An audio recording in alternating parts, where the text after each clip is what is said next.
My selected animal I've chosen to talk about is sheep. Sheep require a diet that is very well balanced and meets their nutritional requirements well. Sheep are grazing animals, so the majority of their diet comes from grass and pasture, hay, things like that. In order for the sheep to grow, though, they do need protein, so this often comes in likes of sheep nuts, many things like concentrates. When sheep are pregnant, they also need to receive a large amount of protein because they need to help with the development of their lambs. They need to keep their muscle definition high, and they also need to get their udder ready for producing milk. So protein is really important for all of these.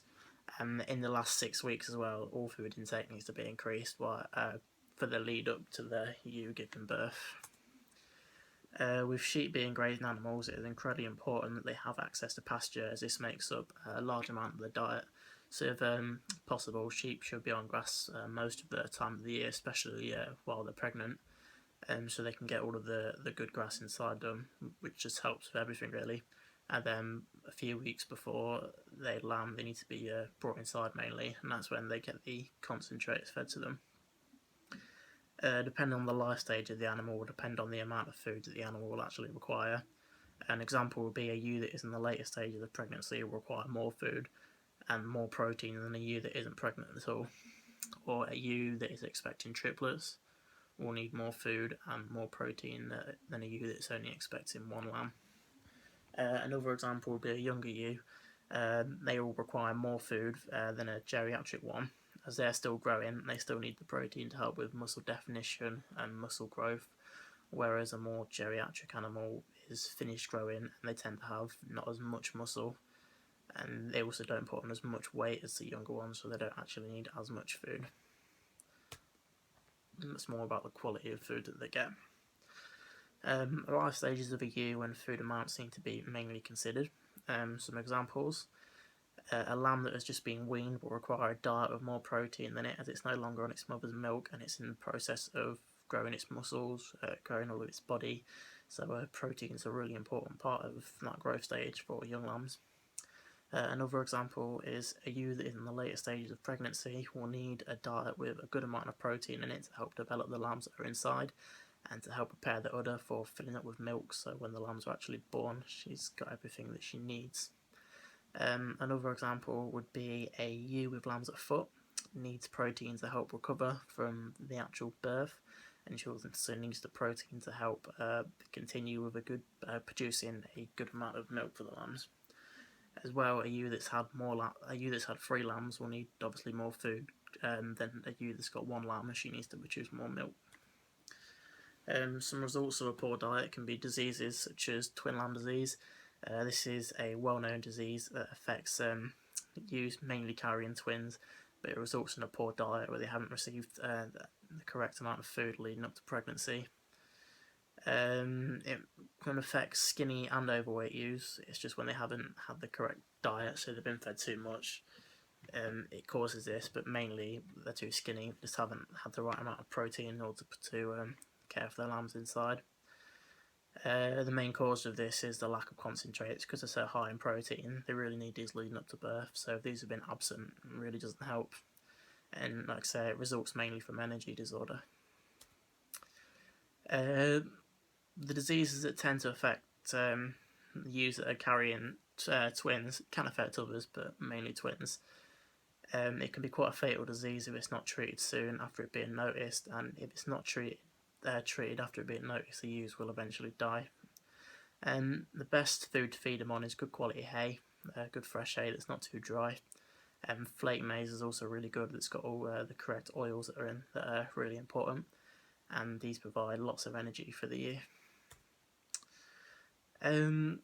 Things that can help prevent twin lamb disease: if you scan the ewes, so you know how many lambs they are expecting, so you know what's having quads, what's having triplets, doubles, singles, so then you can sort out what sort of diet they'll need, and you can arrange that according to how many they're expecting, so you're not overfeeding or not underfeeding any of them.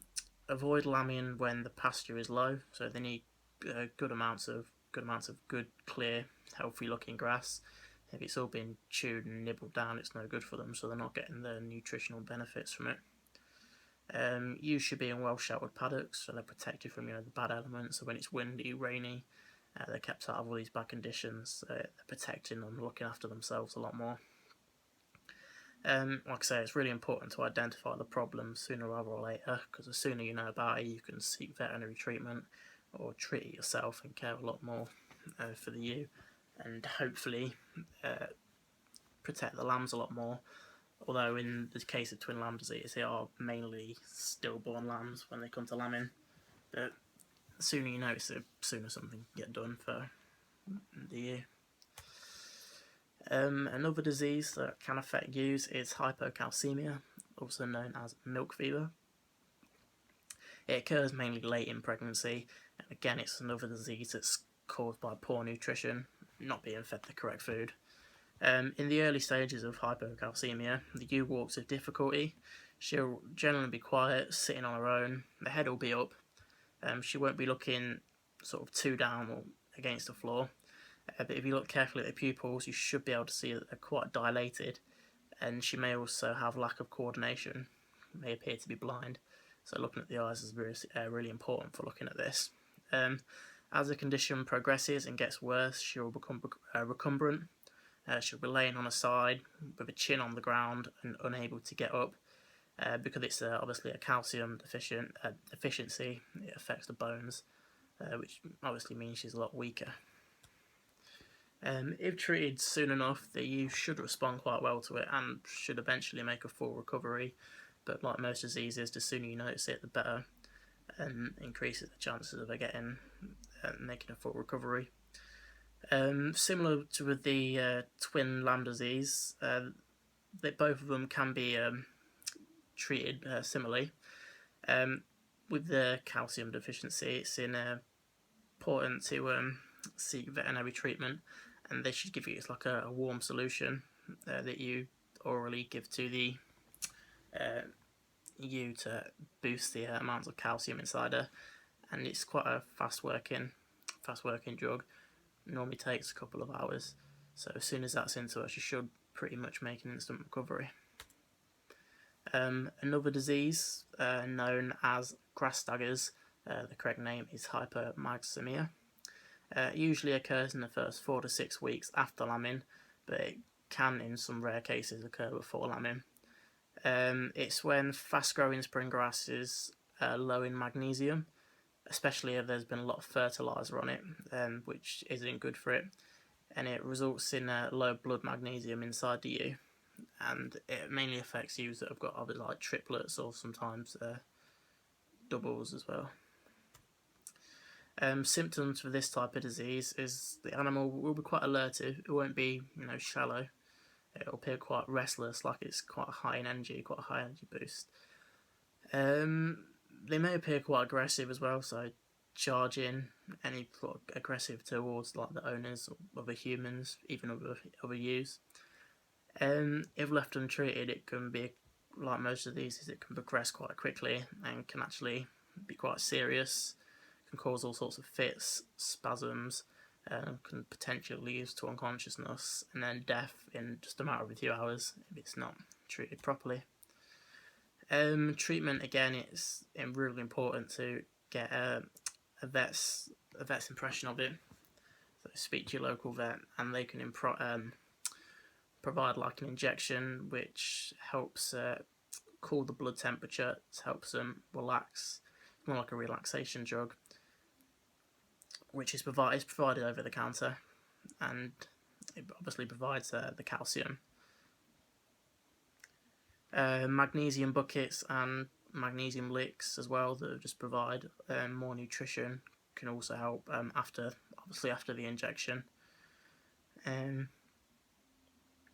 no guarantee these will help, but it's better than nothing.